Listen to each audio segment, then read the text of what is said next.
এর বর্ষপূর্তি উপলক্ষে আমাদের ছাত্র সমাবেশ।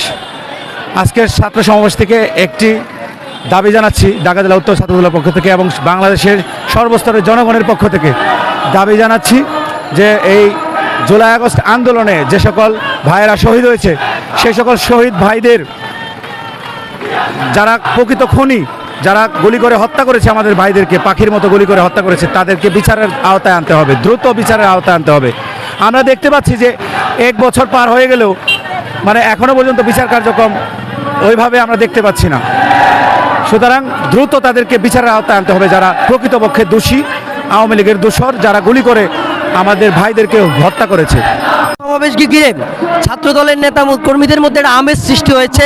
আপনারা দেখেছেন যখন থেকে এই ছাত্র সমাবেশের ঘোষণা হয়েছে তখন থেকেই ছাত্র দলের নেতা কর্মীরা এই সমাবেশে আসার জন্য উদ্গ্রীব হয়েছিল এবং দূর দূরান্ত থেকে তারা আজকে প্রোগ্রাম, গতকালকে তার আগের দিনও মানুষজন চলে এসেছে।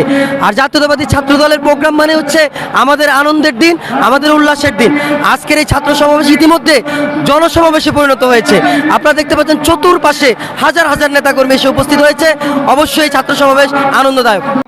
ঐতিহাসিক জুলাই আগস্ট গণঅভ্যুত্থানের বর্ষপূর্তিতে বাংলাদেশ জাতীয়তাবাদী ছাত্র দল আয়োজিত আজকের সমাবেশে সারা বাংলাদেশের ছাত্র দলের নেতাকর্মী থেকে শুরু করে সাধারণ শিক্ষার্থীদের যে স্বতঃস্ফূর্ত সারা উপস্থিতি তার মাধ্যমে প্রমাণিত হয় যে বাংলাদেশের আগামী দিনের নতুন যে সাম্য, মানবিক, গণতান্ত্রিক বাংলাদেশ বিনির্মাণের জন্য ছাত্রদল বদ্ধপরিকর এবং ছাত্রদল একটি সুষ্ঠু, সুন্দর, সাম্য, মানবিক বাংলাদেশ বিনির্মাণ করার জন্য ছাত্রদল অতীতে বহুত রক্ত দিচ্ছে।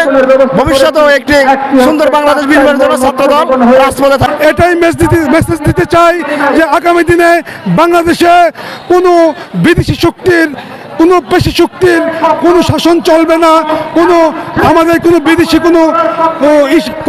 বিদেশি কোনো শক্তির ইশারায় আমরা চলবো না। এদেশের মালিক জনগণ, জনগণের ভোটের মাধ্যমে আগামী দিনে বাংলাদেশের সরকার গঠিত হবে।